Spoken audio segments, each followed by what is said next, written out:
Hello and welcome to my classroom. My name is Julie Barger. I am a teacher in the Ducklings classroom at Stoneburg Day School. My children range in ages of 6 weeks to 12 months. And I would like to apologize that I'm not actually there today. I had a little scheduling conflict, but we wanted to go ahead and be able to speak with you and give you my view of a reflective teacher's role in the infant classroom. I have been in education myself for almost 10 years now. And in that journey, this is my first time working in an emergent curriculum with infants, so it has definitely been a learning experience all the way around. When I was asked to speak about the reflective teacher's role in the infant classroom, the few things that came to mind were aspects that I try to keep in mind myself. And as a reflective teacher, I think there's three main things that we really have to focus on. And those things are open-mindedness, your responsibility, and then wholeheartedness. So I want to go into those today and give a little bit more information about what I actually mean for each one of those categories. The first thing that came to mind was open-mindedness. And by this, it actually is going to cover a couple of different things. Open-mindedness is, of course, just being able to set aside your beliefs and how children learn. Not all children are going to learn the same way, and not all children are going to need the same things. So you have to be able to realize this and be able to adjust for the needs of the children that you have. The other side of open-mindedness is changing your teacher scripts. For me, the biggest script that I had to work on was the script of it's not safe, especially when it comes to infants. We tend to be more overprotective of infants than we are our older children, just because they're smaller. Not all of them are mobile. So we tend to worry more about the things that they're doing. And recently, last year actually, I went to the Boulder Journey School in Colorado for their conference. And one of the big phrases that I took away from there and have tried to use is that things have to be as safe as necessary, not as safe as possible. So I have to always remind myself of that in my classroom. In our classroom, we offer our children things that the big children play with. We have real instruments. We have a snare drum. We bring in flutes. We've had a parent bring in a violin, and the children have access to these things. We allow our children to climb. We have bars that we pull up on. We're climbing over blocks that we have. We have wooden blocks in the room. And a lot of parents may have concerns about wooden blocks or wooden toys. They're harder. They're not going to give as much as our soft toys. And that is something we have to address with our parents and let them know these toys are fine in an infant classroom as long as they're being used in a correct manner and they're being supervised. So that is the other part. We have to make sure we're supervising. We also have to remember that children learn from the things we teach them, but they also learn from the things where they make mistakes. If a child falls, they're going to learn how to take the step better the next time. So we have to let those things happen. There was an article I read not too long ago that said parents nowadays have become more hovering, and the children are not learning to self-soothe and take care of themselves. It's the generation of don't let them bleed. Whereas generations before, you fall, you get a scratched knee, it's okay. Nobody really gets too upset about it. And our children watch us, especially our infants. If we react and we overreact, then that can take a situation that was small and blow it up. The other thing we have to do is make sure that we work with our parents' scripts. They're too young to do that. There's really not anything that an infant can't do that an older child can.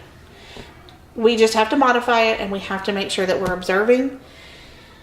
We will bring in projectors in our classroom. Let the children play with the projectors. They're on it. They touch it. They're banging on it. They're climbing over it. They get the experience of images being projected on the walls, the ceilings, the floors. So they're getting that same experience that our pre-K children are getting. They take it in their own way, but they are getting the same experience. Again, it's really just about modifying, being open to the fact that you don't have to always hover, and letting the children experience the things that are happening in the classroom on their own without jumping in right away to try to stop a situation.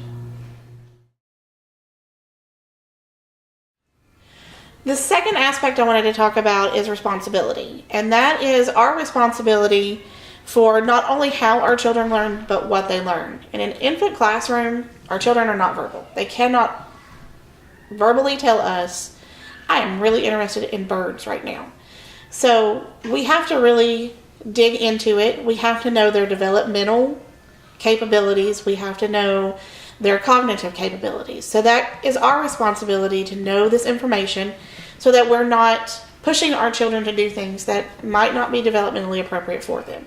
That also goes into how we plan our curriculum. With our children and finding their interests, it's really a lot about where they are developmentally. At this point, is it something that they can do as far as working with art? Are they mobile enough? Can they hold their head up? That they could paint, even if it's on the floor. We can tape something down on the floor and let them go to town. But are they at a developmental point where they can do that? So again, it's our job and our responsibility to know our children and the developmental needs of those children. It's also our job and our responsibility to present different things to them. They may not be able to verbally tell us that they're interested in something, but we can tell when our children are really enjoying something they're doing and when they're really not enjoying something they're doing. So if it's something that we see, we've brought out a provocation that we've set up, and they seem to really keep going back to that, you can watch their facial expressions, you can watch their body language. It's going to tell you if they're enjoying that. If they're enjoying it, expand it and keep going from there. If they're not enjoying it, it might be something that you can pull back out later, and as they get older or different children come into the classroom, that might be something they enjoy. It can also be something that you modify or you change. If it's just that they're doing something and maybe it's too loud, you can always try to see if there's a way to present that same activity, but maybe quieten it down and see how they go from there. So with that responsibility in mind, that again will lead you into how you do your curriculum. And our curriculum in our classroom right now, we do a webbing with our Wonder Wall. So what we do is we start with something, an interest. Currently right now, our large investigation that our infants are doing is sound. So we start with sound, and from there we branch off and we come up with different things or activities that can connect back into sound to try to figure out why it is that our infants seem to be gravitating towards activities that have to do with sound in the first place. And that can go really anywhere. At this point, we've had parents bring in instruments. We've used our own instruments in our room, our snare drum. We've brought in pots and pans. We have done using the laptop for sound as far as like outside sound, traffic, cars. So it all leads you into different directions that you can offer to the children and see what their response is to that. So again, responsibility is just our responsibility to make sure that we know not only that they're learning, but how they're learning and what they're learning.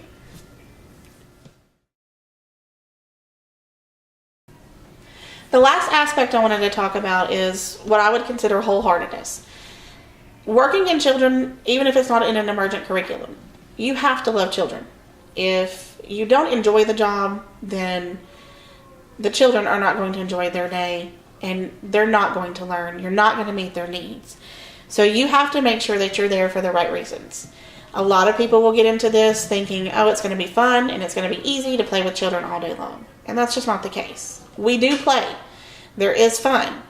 But being a teacher is not just something that you can do because you think it's going to be easy on a daily basis. You have to be able to give 110%, whether you're having a bad day or they're having a bad day. You've got to come in and you've got to be able to adjust to their schedule. You've got to be able to adjust to your own problems. You've got to be able to set those aside and realize that for the time that you're there, these children are with you a large portion of their day and a large portion of their week. So if we are not making that time enjoyable for them, then maybe we really shouldn't be in that position. And that comes in with being flexible. With infants, especially with infants, they're not going to have the same day every day. They may not have the same hour from hour to hour. Everything is going to affect how they're feeling that day, the night before, the way they came in. They may not have rested well. They may have had something and they were up all night long. They may not be feeling well that day. So you have to, this again leads into knowing your children. You have to be able to adjust. They may not be able to do the schedule that they normally do every other day. You may have to meet their needs in a different way. They may need that bottle an hour early. They may need that nap 5 times a day instead of 3. And you have to be able to recognize that. So it can't be all about observation. You do have to interact with the children. You have to get down on their level. You have to play with them. So that is where the fun comes in, is getting down and playing with them and learning the children, and having that interaction and that connection with them. Especially infants, they want the connection. They want you to hold them. They want to be touched and loved on, and they need that. That is a part of their developmental needs, their cognitive needs. So again, if you're coming into the job thinking, oh, this will just be fun, it'll be easy, I don't have to work on weekends, that's not exactly what the job is. You have to do this because you like children. You love children, you want them to grow, and you want to see them learn. And you want to try new ways to do that. So you have to make sure that you are approaching everything with an open mind, that you're remembering that it's your responsibility, especially in an infant classroom, because they're not going to tell you what they want to do, not verbally. And then you also just have to make sure that you're there for the right reasons. All right, so again, to sum up my presentation today, to be a reflective teacher in an infant classroom, to me, you have to remember the 3 things of being open-minded, being responsible, and being wholehearted. With those 3 things, I feel like you can make your day smooth as it can be. And I feel like at that point, you are really giving the children what they need to learn and to grow. We have to enjoy what we do. So otherwise, again, this isn't a place that we need to be. And I think that we all need to remember that we have to be willing to bend and we have to be willing to flex a little. And that really may be the key to just being a reflective teacher, is stepping back and realizing that what you're doing might not be working, or it might be working really well in a situation, and adjusting accordingly. To me, that's really kind of the whole point of reflecting, is seeing where you need to go from here. So I feel like if you remember those things, if you remember to be open-minded and that it's your responsibility in an infant classroom for how and what they learn, and if you remember that you're here for them, you're not here for a good schedule or a paycheck, then I feel like you'll really be doing your service as a teacher at that point in any classroom, but especially in an infant classroom. Thank you very much. I hope that I was able to give information today that's helpful. And if there's any questions, I'm sorry that I'm not there to actually answer those questions. But I would be more than happy if anyone wanted to reach out. I can give information to my director for you to reach out and ask me questions, maybe via email. Thank you. I hope you guys have a great day.